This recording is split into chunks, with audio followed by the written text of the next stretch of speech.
Bienvenue à Math Infinité, la chaîne consacrée à l'enseignement des mathématiques à l'université. Alors dans cette vidéo, donc on va aborder les formes quadratiques euh, et les formes bilinéaires, et donc c'est la suite de la vidéo précédente qui était consacrée à la réduction de Gauss d'une forme quadratique. Alors aujourd'hui, on va donner la classification des formes quadratiques, notamment le théorème de Sylvester, donc qui introduit la signature d'une forme quadratique et qui montre que cette signature permet de caractériser complètement les formes quadratiques. Alors bien sûr, pour suivre cette vidéo, il faut avoir vu la vidéo précédente. Il faut être à l'aise avec la réduction de Gauss d'une forme quadratique. Voilà, donc on va partir du fait que voilà, vous connaissez déjà la réduction de Gauss d'une forme quadratique. Alors le schéma général qu'on va voir aujourd'hui, donc on prend une forme quadratique, ici c'est sa forme polaire, et on choisit une réduction de Gauss de la forme quadratique. Alors si Q s'écrit comme ça, ben, la forme polaire va s'écrire comme ça. Donc la réduction de Gauss dépend de ces nombres et de ces informes, donc une famille de informes, et ces informes sont linéairement indépendants. Alors bien sûr, on a vu la dernière fois que la réduction de Gauss n'est pas unique, donc il peut y avoir plusieurs réductions de Gauss. Donc sous cette forme, chacun, quand il fait une réduction de Gauss, va trouver sa forme réduite. Mais on va tirer de ça des informations qui ne vont pas dépendre de la réduction de Gauss qu'on trouve. Alors le premier objet important qu'on va définir, c'est le noyau d'une forme quadratique. Donc ça, c'est l'ensemble des vecteurs qui sont orthogonaux avec P à tous les vecteurs de l'espace.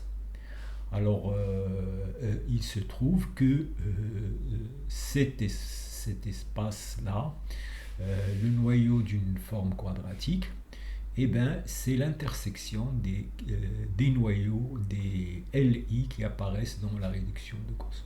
Donc là, vous voyez que cette quantité ne dépend pas des informes qu'on trouve dans la réduction de Gauss. Voilà, donc ça c'est le premier invariant d'une forme quadratique, c'est son noyau. Alors il y a un deuxième invariant, c'est la signature. Alors la signature, donc c'est le nombre de AI.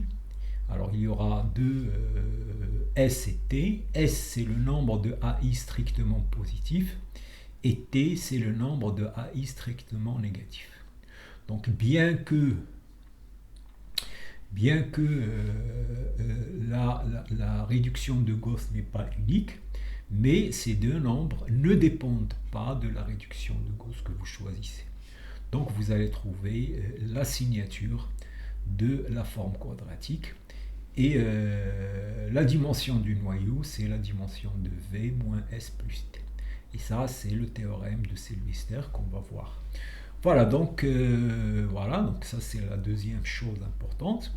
Alors maintenant, à partir de là, d'une réduction de Gauss, on peut construire des bases orthogonales et aussi des bases orthonormales.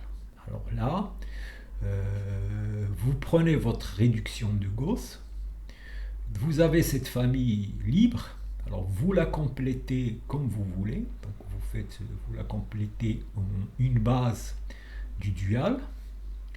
Alors il y a un cas particulier où P égale la dimension, et donc là vous n'avez rien à faire, donc vous allez obtenir une base de V étoile, donc le cas où le noyau est réduit à 0, et vous cherchez une base P telle que la base duale de P, ici c'est la base duale de P, et cette base ici. Et cette base que vous allez trouver, eh bien, il va être une base orthogonale, c'est-à-dire les P des FI, FJ sont être égales à 0 pour I différent de J. Et après, on normalise, donc on divise les éléments de cette base par, pour les AI positifs, on divise par racine de AI, et pour les AI négatifs, on divise par racine de AI. Et on va trouver ce qu'on appelle une base orthonormale. Donc c'est une base formée de S vecteurs, S ici c'est le nombre des AI positifs, de T vecteurs, qui correspond à ça, et R vecteur, R c'est la dimension du noyau. Et la forme quadratique dans cette base va s'écrire de cette forme-là. Et le noyau, justement, il est engendré par cette vecteur. Voilà, donc ça c'est la forme finale à laquelle on va arriver. Donc chaque fois que vous avez une forme quadratique, eh bien, vous pouvez faire ce processus, compléter cette base, trouver cette base, normaliser et arriver à une base orthonormée. Et voilà, et donc vous voyez que les formes quadratiques sont entièrement déterminées par leur signature, S et T et le noyau. Donc ça c'est le résultat important. Voilà, donc ça c'est ce qu'il faut garder une fois que vous avez vu cette leçon. Maintenant on va expliquer tout ça en détail, et surtout on va montrer comment, à partir de cette base, ça c'est la chose importante, comment à partir de cette base on construit la base P. Donc ça c'est la partie un peu délicate, et délicate non, c'est juste importante, et je vais vous donner la méthode pour à partir de cette base calculer celle-là. Et une fois que vous avez ça, vous obtenez une base orthogonale, et à partir d'une base orthogonale vous avez la base orthonormale. Voilà, donc c'est ça grosso modo ce qu'il faut garder des formes quadratiques une fois que vous avez vu le cours. Alors allons-y. Alors donc on prend donc une forme quadratique, et B sa forme polaire. Donc B c'est une deux formes bilinéaires symétriques telles que B de U, U égale à Q de U. Et on définit le noyau de Q. Donc ça c'est les vecteurs orthogonaux à tous les vecteurs par P. Voilà, donc ça c'est le noyau. Alors la forme est dite non dégénérée si le noyau est réduit à 0. C'est-à-dire il n'y a pas de vecteur orthogonal à tous les vecteurs de V. Dans ce cas-là, on dit que la forme quadratique est non dégénérée. Alors, un vecteur qui vérifie Q de V égale à 0, ou P de V égale à 0, eh bien, ça s'appelle vecteur isotrope. Et le conisotrope, c'est l'ensemble des vecteurs isotropes. Alors ça, bien sûr, c'est pas un espace vectoriel, c'est pas un sous-espace, c'est un con, justement. Voilà. Donc, voilà le premier objet important qu'on associe à une forme quadratique, son noyau. Et la forme est dite non dégénérée si le noyau est réduit à 0. Alors, maintenant, le rond, ce qu'on va appeler le rond. Donc, si vous avez une forme quadratique ici, vous prenez deux bases différentes, vous avez les matrices de la forme quadratique dans ces deux bases. Alors on sait que la relation qui le relie, c'est celle-là, M2 égale à transposé de P, M1 fois P, où P est la matrice de passage de P1 et P2. Donc ces deux matrices-là sont équivalentes, et donc ils ont le même rond. Et donc le rond de la forme quadratique, voilà, c'est le rond de sa matrice dans n'importe quelle base. Donc pour déterminer le rond d'une forme quadratique, ben, vous pouvez choisir une base quelconque, calculer la matrice et trouver le rond de la matrice en utilisant les techniques, par exemple la méthode de Gauss pour déterminer le rond d'une matrice. Alors, si vous avez une base, ben, si vous voulez calculer un vecteur dans le noyau de Gauss, ben justement, il est dans le noyau de la forme de la matrice de la forme quadratique dans la base en question. Donc vous résolvez cette équation. Donc si vous prenez une base, là vous prenez la matrice. Donc ça c'est la matrice, c'est les PEIEJ. Et le noyau, justement, c'est le noyau de cette matrice. Et bien sûr, on a le théorème du rond qui nous dit que la dimension de V égale la dimension du noyau plus le rond. Donc, si vous connaissez le rond, vous allez connaître la dimension du noyau. Et si vous connaissez la dimension du noyau, vous pouvez déduire le rond. Voilà, donc ça, c'est la première chose importante.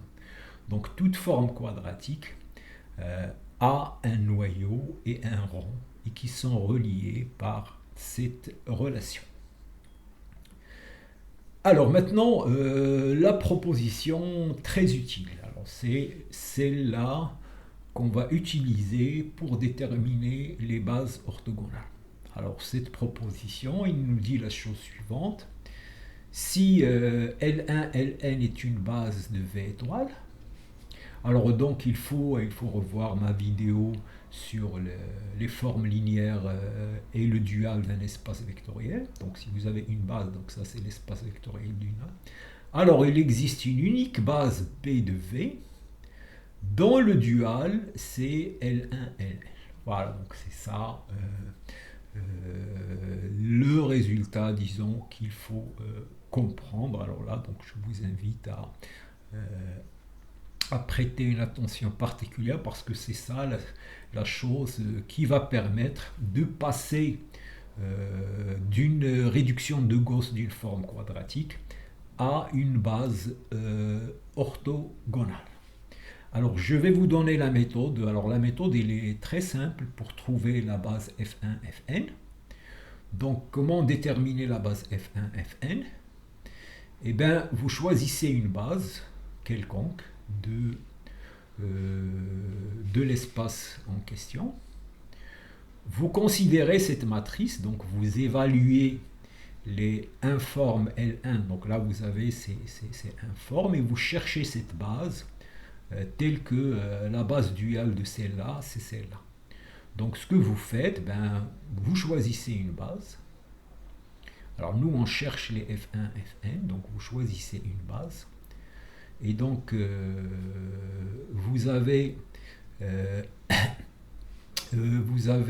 considérez cette matrice, donc vous faites L1 de E1, L1 de N, Ln, donc voilà, donc ça c'est facile, vous évaluez les Li sur votre base, vous trouvez une matrice, vous calculez l'inverse de la matrice, alors là vous utilisez, alors là aussi j'ai une vidéo qui donne 3 méthodes pour calculer l'inverse d'une matrice. Donc vous pouvez trouver ça dans une playlist sur la chaîne, sur ma chaîne. Alors, donc vous calculez l'inverse, vous obtenez, et comme ça vous obtenez la matrice de passage de P à P0, c'est-à-dire vous avez les FI, ben, ils sont donnés par A1I, AN, ici c'est A1, 10, 1I. Donc une fois que vous calculez cette matrice, ben, les FI ils sont donnés par cette formule. Voilà, donc vous voyez la méthode, il est très simple pour trouver la base F1, Fn. Voilà, et donc ça c'est quelque chose qu'il faut comprendre. Voilà, donc ça passe par trouver l'inverse d'une matrice. Bon, les méthodes, donc je vous invite à regarder les méthodes pour trouver l'inverse d'une matrice. Voilà, bah alors on va voir ça sur un exemple. Donc je prends R2 et je prends les deux formes L1, L2 qui sont données par cette formule. Alors on va montrer que ça c'est une base et on va trouver la base P telle que P étoile égale à L1, L2. Voilà donc ça. Alors, cet exemple, ben, vous pouvez arrêter la vidéo, essayer d'appliquer cette méthode pour trouver les vecteurs F1, F2. Je vous conseille de faire ça. Si vous faites ça, et ben ça y est, vous avez réglé ce problème une fois pour toutes. Bon, alors allons-y. Donc l'idée, c'est... Alors d'abord, on va montrer que L1, L2 forment une base. Donc pour cela, on va calculer leurs coordonnées, le déterminant de cette famille dans le dual de la base canonique. Et ensuite, on va prendre la matrice Q, on va l'inverser et on va trouver F1 et F2. Alors allons-y, donc L1, là on sait qu'une informe, donc ça aussi c'est une formule qui donne les informes dans la base duale, donc E1, E2 c'est la base, donc c'est L1, E1. Alors L1 de E1, vous revenez ici, E1 donc c'est 1, et L2 L1 de E2 c'est 1, et ici L2 de E1 c'est 1, et L2 de E2 c'est 2. Donc vous avez trouvé ça. Donc la matrice Q c'est L1 de E1, L1 de E2, L2 de E1, L2 de E2. Alors le déterminant de cette matrice est différent de 0, et donc L1, L2 est une base. Et on va inverser cette matrice Q. Donc on a P égale à Q moins 1. Alors voilà, bon, vous utilisez la comatrice ou ce que vous voulez. Donc voici Q moins 1. Donc la matrice de passage de la base P0, P c'est ça. Donc F1 c'est ça. F1 c'est ça, c'est 2E1 moins E2. Et F2 c'est ce vecteur-là. C'est moins E1 plus E2. Voilà. Et donc on a la méthode. Voilà, donc ça c'est, je le redis une dernière fois, donc cette proposition est très utile et il est fondamental pour passer de la réduction de Gauss et trouver la signature d'une forme quadratique. Il faut passer par cette technique. Alors allons-y. Alors maintenant, on va définir les bases orthogonales.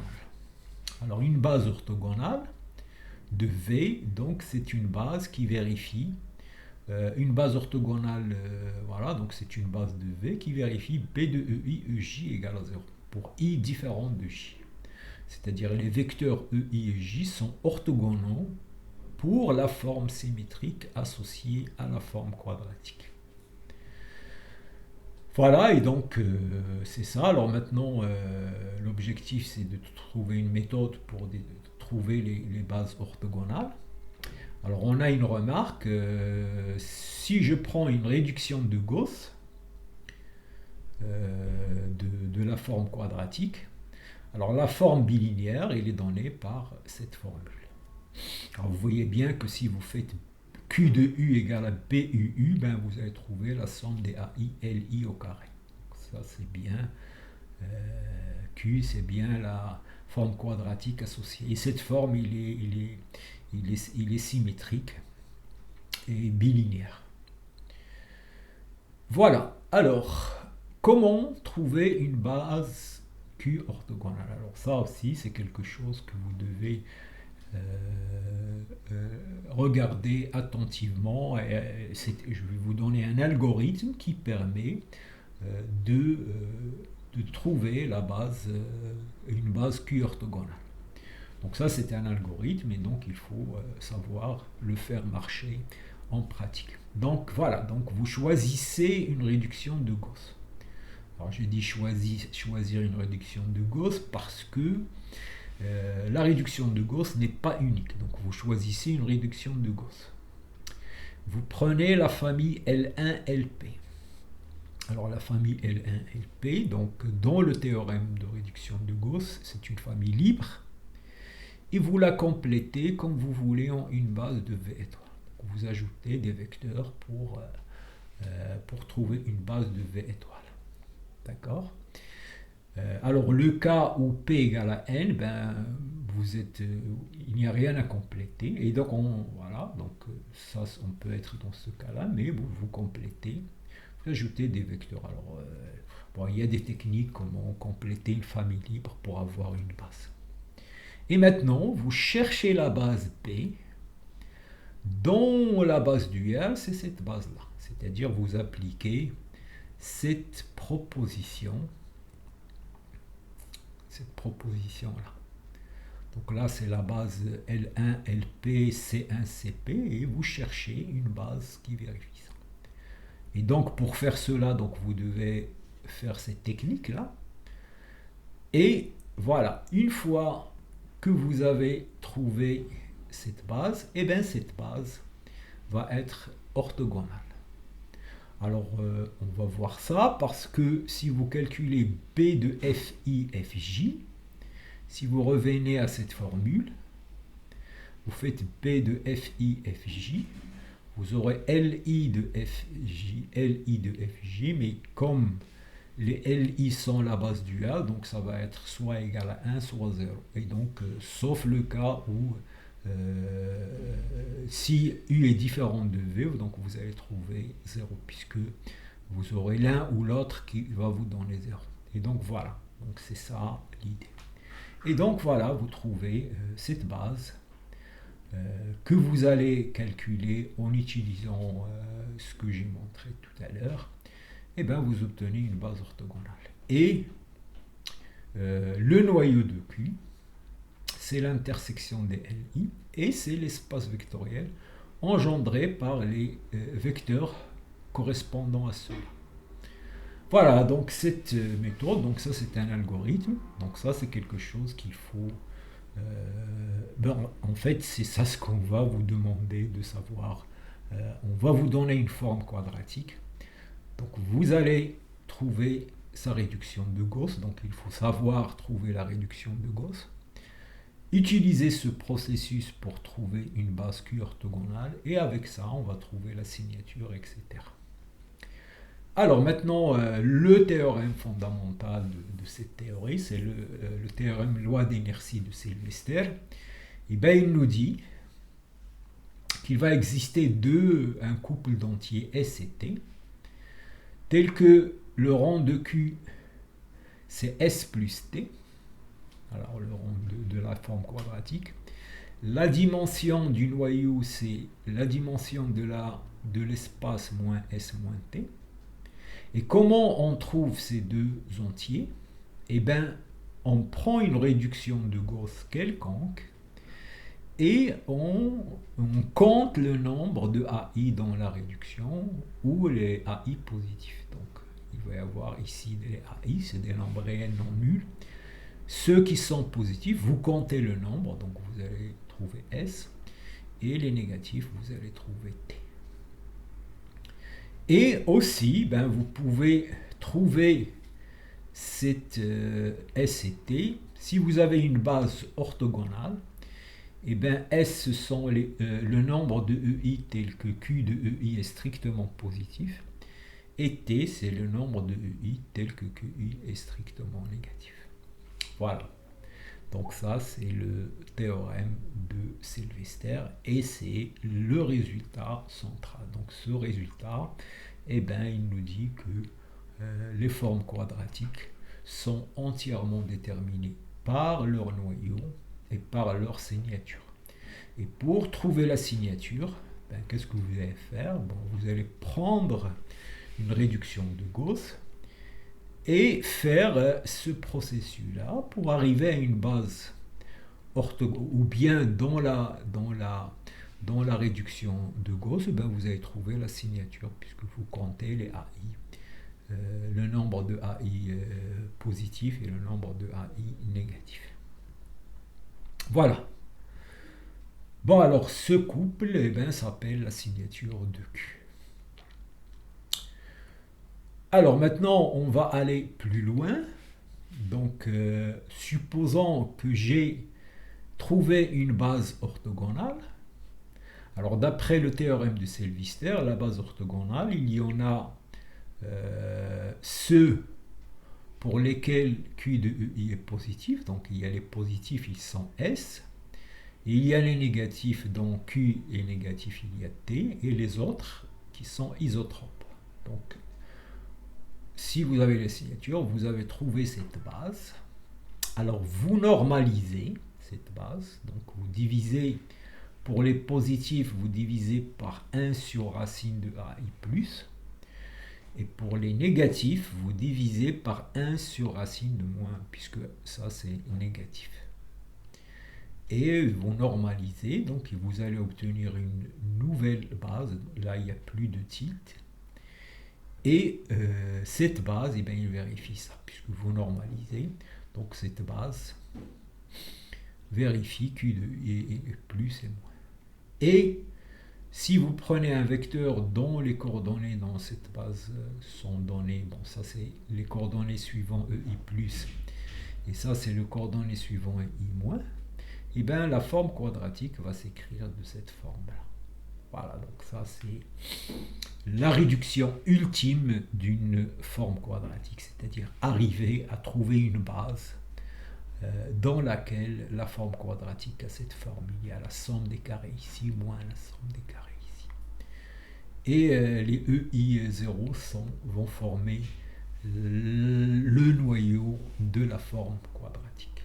Et cette base, ça s'appelle une base orthonormale. Voilà, et donc c'est ça le résultat ultime concernant les formes quadratiques. Bon, alors il y a quelques définitions. Alors quand la forme est non dégénérée, donc la forme est non dégénérée, ça veut dire le noyau est réduit à 0, donc il n'y a pas ces vecteurs-là. Il n'y a que ces vecteurs-là. Donc ça c'est le cas non dégénéré. Et donc voilà, donc il va exister une base dans laquelle la forme s'écrit comme ça. La signature c'est Sn-S. Et voilà, donc ça c'est les formes non dégénérées. Alors on verra, le prochain chapitre sera consacré au produit scalaire. Et un produit scalaire, c'est une forme quadratique où il n'y a pas de cette partie-là. Il n'y a que ça. Voilà, et ça c'est les formes. Alors là, une forme quadratique positive, c'est Q de U égale à 0. Donc ça veut dire que ici, il n'y a pas ces vecteurs-là, il n'y a que les positifs, il n'y a que cette partie-là. Et les formes quadratiques négatives sont qui vérifient ça. Et puis les définis, donc ce sont ceux qui n'ont pas de vecteur isotrope. Il n'y a pas de vecteur isotrope non nul. Tous les vecteurs non nuls sont différents de 0. Et maintenant, les formes quadratiques positives, donc ils ont une signature S0. Alors ils ont un noyau, bien sûr, et la signature S0. Les négatifs ont 0T. Les définis positifs ont une signature N0. Donc il n'y a pas de noyau et il n'y a pas de partie négative. Et une forme quadratique non dégénérée, si sa signature c'est S moins S, quand le noyau est réduit à 0. Et voilà, et donc c'est ça. Alors maintenant, une fois qu'on a ça, alors l'exemple de forme quadratique dont on est habitué, ce sont les produits scalaires. Ce sont les formes quadratiques définies positives. Et c'est ce qu'on abordera dans une autre vidéo, donc sera consacrée aux espaces vectoriels qui ont une forme quadratique définie positive. Voilà, et donc on arrive à la fin de la vidéo. Alors pour la prochaine fois, la prochaine vidéo, donc voilà, donc il y a un exercice ici. Donc je vous donne cet exercice, bon, pour ceux qui sont motivés et qui sont arrivés à la fin de cette vidéo. Donc voilà, donc vous avez cet exercice, donc là, je vous le laisse regarder. Et on le corrigera la prochaine fois. Alors dans cet exercice, on prend cette forme bilinéaire. Alors il n'est pas symétrique, mais on va considérer la forme quadratique associée. Et donc, ça revient à symétriser ça pour trouver la forme. On va étudier cette forme quadratique. on va voir est-ce qu'il est défini, c'est-à-dire est-ce qu'il n'a pas de vecteur isotrope. Sinon, on va trouver un vecteur isotrope. Et on va calculer la matrice de Q dans la base 1xxn, puisque là on est dans l'espace vectoriel des polynômes de degré inférieur ou égal à n. Voilà. Et pour n égale à 2, on va donner la signature de Q. Donc là, ça va passer par faire la réduction de Gauss de cette forme. Et on va, une fois qu'on a les signatures, on va voir s'il est positif, négatif, etc. Et on va utiliser le processus qu'on a vu, l'algorithme qu'on a vu dans ce chapitre pour trouver une base de Herder. Donc ça, c'est un très bon exercice. Et voilà, donc essayez de les faire si vous êtes motivé. Voilà, et donc on arrive à la fin. Alors la prochaine vidéo sera consacrée à la correction de cet exercice. Et donc voilà, donc si vous êtes arrivé jusqu'à la fin, et si vous n'êtes pas abonné, abonnez-vous, parce que ça c'est pour YouTube, c'est quelque chose d'important pour faire connaître la vidéo et permettre à d'autres personnes de profiter de ces vidéos. Et puis likez, si vous avez des commentaires aussi, c'est important, les commentaires. Et je vous remercie.